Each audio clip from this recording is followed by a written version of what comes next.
সম্মানিত ভিউয়ার্স, আসসালামু আলাইকুম। এসবিটির পক্ষ থেকে আপনাদেরকে স্বাগতম। আপনারা দেখতে পাচ্ছেন কৃষক ভাইয়েরা পেঁয়াজ উঠাচ্ছেন। এটি ফরিদপুর সালতা উপজেলা। এই প্রতি বছর এবছরের পেঁয়াজ ভাই, এবছরের পেঁয়াজের আবাদ কেমন হয়েছে? পেঁয়াজের ফলন কেমন হয়েছে?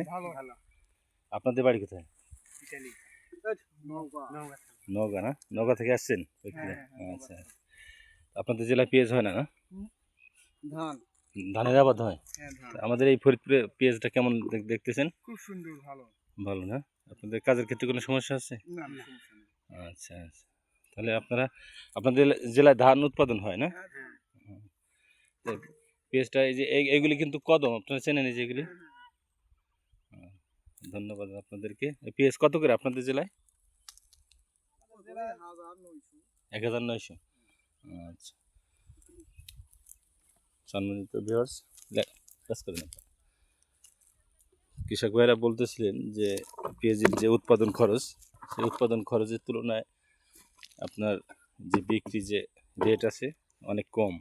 1000 টাকা পার মন উৎপাদন খরচই ব্যয় হয়েছে, সেখানে 1 মন পেঁয়াজ বিক্রি হচ্ছে আপনার 700-800।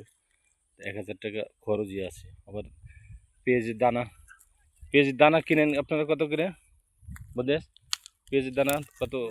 মনে করেন 20,000 থেকে 50,000 পর্যন্ত আছে।